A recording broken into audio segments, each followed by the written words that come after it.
There is a clock ticking right now in the head office of almost every large company that touches artificial intelligence. And most of the people who work there have no idea how loud it is about to get.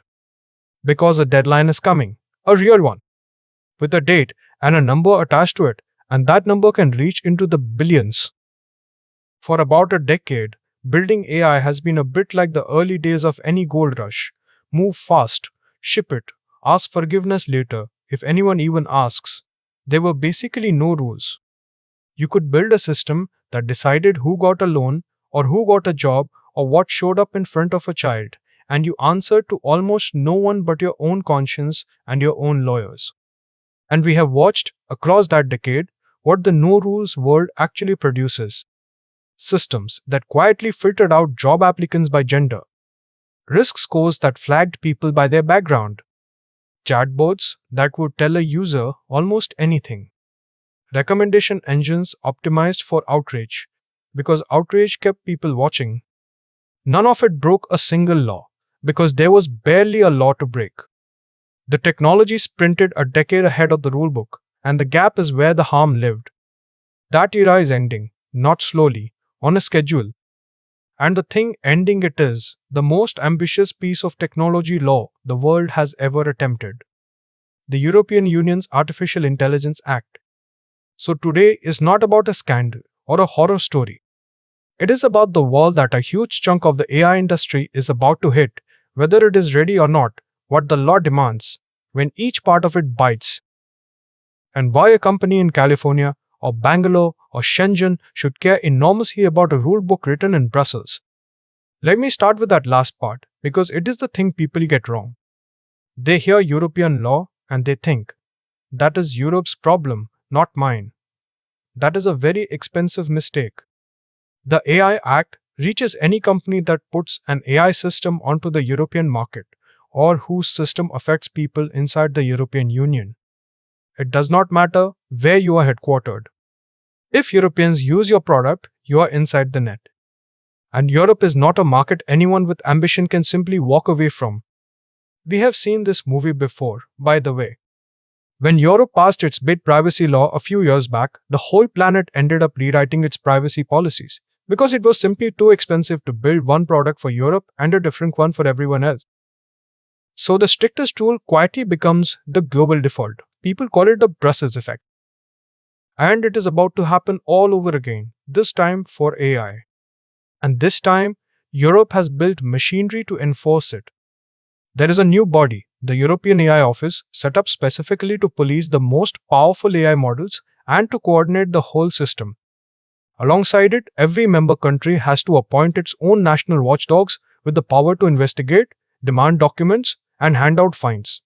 This is not a law with no police. It is a law arriving with a brand new force, built to enforce it. That detail alone tells you how seriously Brussels is taking this.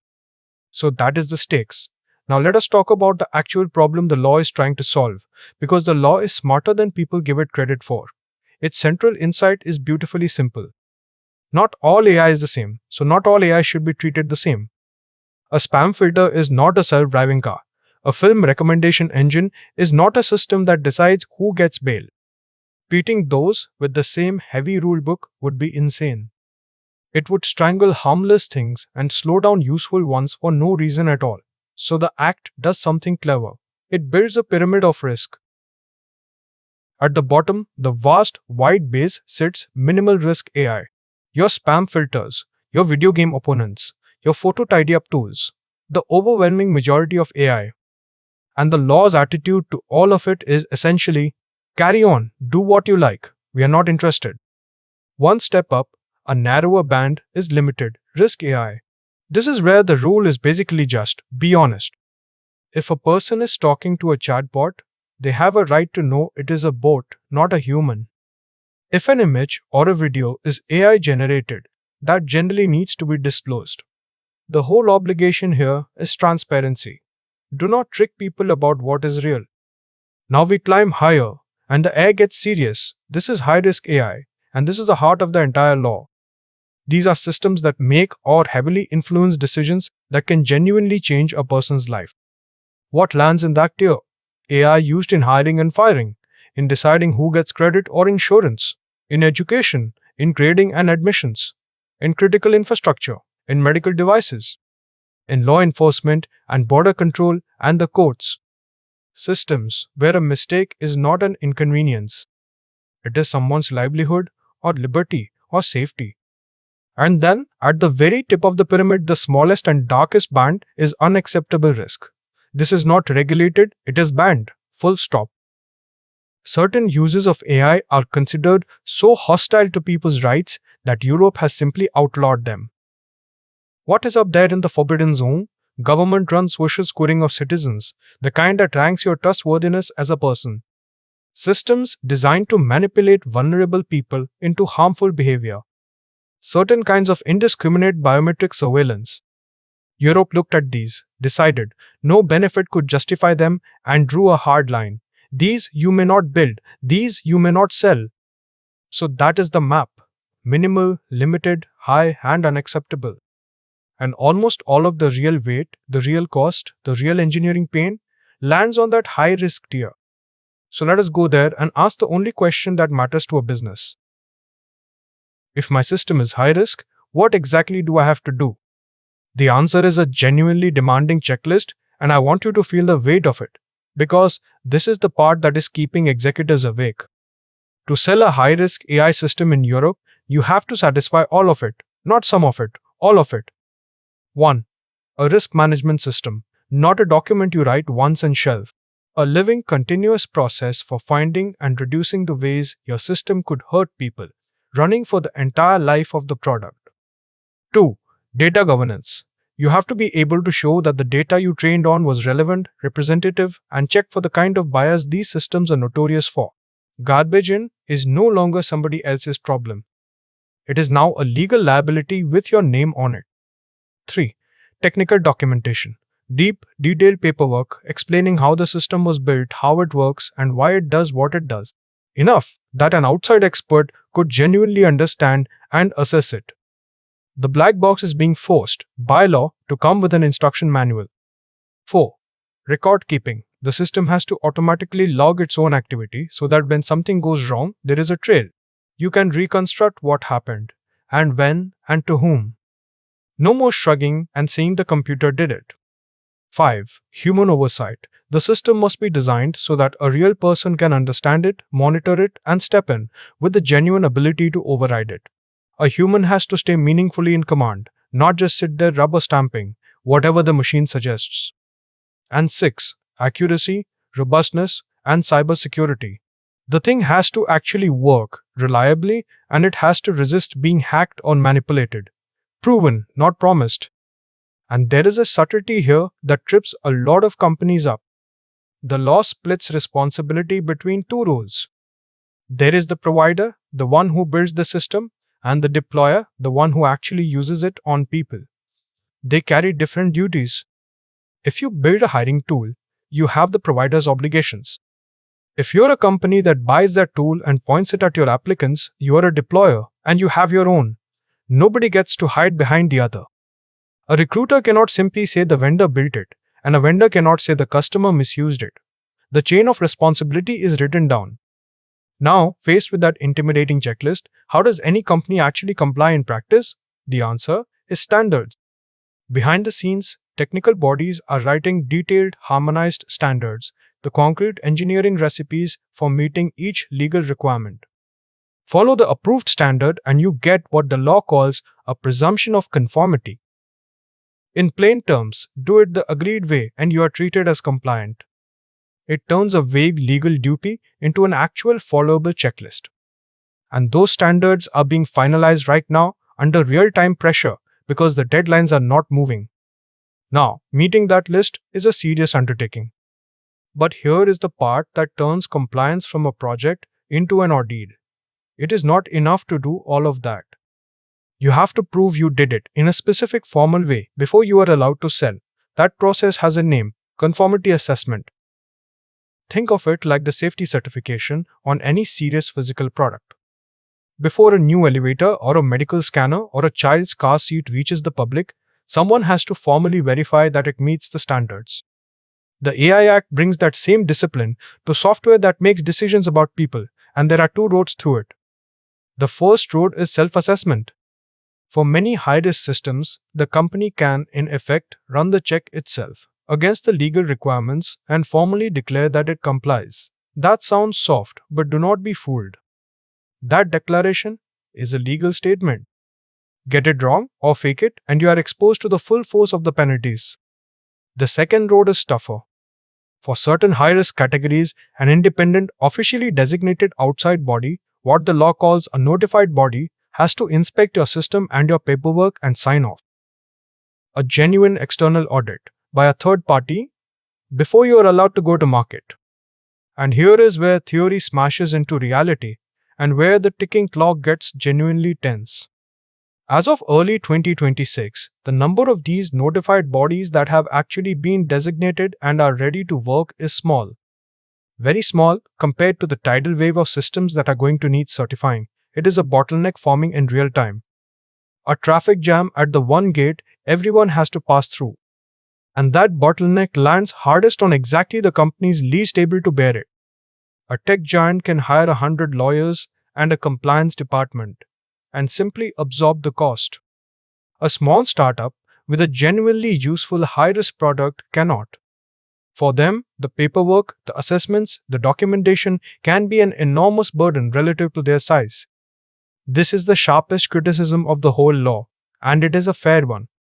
The rules meant to rein in the powerful can, if you're not careful, end up crushing the small and protecting the very giants they were aimed at. The lawmakers know it, and there are carve-outs and lighter touches promised for smaller firms.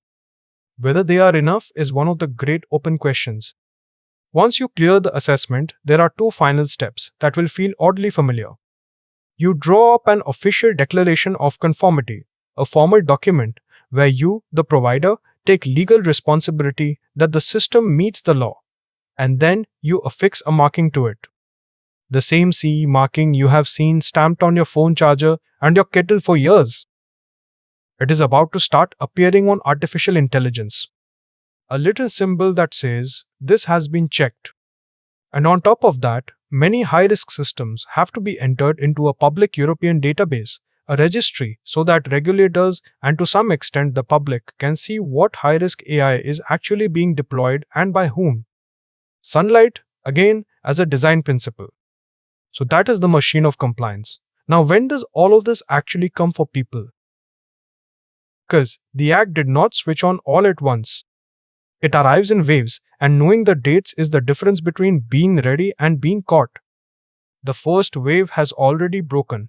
The outright bans, the unacceptable risk practices came into force first early in 2025. The things Europe decided no one should build, those are already illegal. That part is not coming, it is here. The second wave hit in the summer of 2025, and it was aimed at the giants. The makers of the huge general-purpose models, the foundation models that power so much of modern AI, took on new transparency duties. They have to publish information about how their models work, provide technical documentation, and crucially, produce a summary of the data they trained on, with special extra scrutiny for the largest, most powerful models that could pose systemic risks. That systemic risk line is drawn, in part, by raw computing power. Train a model above a certain enormous threshold of compute, and you are presumed to be in the top tier, with the heaviest duties of all: testing, risk assessment, incident reporting, cybersecurity. To help everyone get there, the regulators published a voluntary code of practice, a kind of guided path for the model makers to follow, while the harder rules settle in. And there is a pointed extra requirement tucked in here. These model makers have to put in place a policy to respect European copyright law, a direct shot at the great unanswered question of what all these models were trained on in the first place. And then comes the big one, the wave that the whole high-risk regime has been building toward. In the summer of 2026, the full weight of the high-risk obligations lands. The risk management, the conformity assessments, the documentation, the registration, all of it fully in force. That is the date circled in red on 1,000 corporate calendars. That is the wall. And a question hangs over all of it. What about the enormous number of AI systems already out there, already running, deployed before any of these dates? The law handles this with transition periods, staggered runways that give existing systems time to come into line rather than switching off overnight. But make no mistake about the direction of travel. The grace periods are temporary. The destination is the same for everyone. Sooner or later, if your system is high risk, it meets the standard or it comes off the market. Which raises the question every executive eventually asks, usually quite quietly. What actually happens if we just do not? What if we roll the dice and ignore it? And this is where the AI Act stops being polite. The penalties are deliberately, spectacularly large, and they are designed to be too big to treat as a cost of doing business. For the worst violations, using one of those banned, unacceptable risk systems, the fine can reach 35 million euros, or 7% of a company's total worldwide annual revenue, whichever is higher. Read that again, not 7% of profit, not 7% of European revenue, 7% of global turnover. For a giant, that is a number with a lot of zeros, easily into the billions. And there is a whole tiered structure beneath that. Break the high-risk obligations, the checklist we walked through, and you face a lower but still eye-watering ceiling in the region of 15 million euros or 3% of global turnover. Even something as seemingly minor as giving a regulator false or misleading information carries its own steep penalty in the millions. Every rung of the ladder is priced to hurt. This was designed very deliberately so that no finance department could ever look at it and quietly decide the fine was cheaper than compliance. That calculation, the one that has let companies treat rules as a line item for decades, is exactly what the law was built to break. So step back and see the whole shape of it, a pyramid of risk from the harmless base to the forbidden tip. A demanding checklist for the high-risk systems in between. A formal proving process, conformity assessment, standing guard at the gate. A phased set of deadlines marching toward that pivotal summer of 2026. And behind it all, fines large enough to make the biggest companies on earth actually stop and listen. Now, is it going to be messy? Absolutely. The bottleneck of assessors is real. Businesses are genuinely confused about which tier they fall into. There will be fights, and lobbying, and grey areas argued for years. Critics on one side say it will crush European innovation under paperwork. Critics on the other say it is already too soft, too full of holes. Both cannot be fully right, and the truth will take years to settle. And it is worth being fair to the strongest objection, because it is not silly. The worry is that Europe has become very good at regulating technology, it is not very good at building. That while America and China race ahead making the actual models, Europe writes the rules for them, and risks smothering its own startups in compliance before they ever get off the ground. Influential voices in Europe itself have raised exactly this alarm about competitiveness. It is a real tension. Safety and speed genuinely do pull against each other, and pretending otherwise is dishonest. But look at what stands on the other side of the ocean. In the United States, there is still no single, comprehensive federal AI law at all. Just a patchwork, a few state laws, some agency guidance, a lot of gaps. Which means that, for now, this European rulebook is effectively the most serious set of AI rules on the planet. Like it or not, it is the one setting the global tone. And do not let the noise hide the historic thing that is happening. For the first time anywhere, a major economy has said, clearly and with real teeth, that if your software is going to make decisions about human lives, you do not get to just ship it and hope. You have to prove it is safe first. That principle, once it exists, does not disappear, it spreads. So here is what to actually watch for, now that you know where to look. Watch for that CE mark starting to appear on AI products. Watch for companies quietly reclassifying what their systems do to dodge the high-risk label. Watch, especially, for the summer of 2026 and the scramble around it. Because the clock that almost nobody outside these buildings can hear is very real. It is counting down to the moment the gold rush officially ends and the age of accountable AI, ready or not, begins.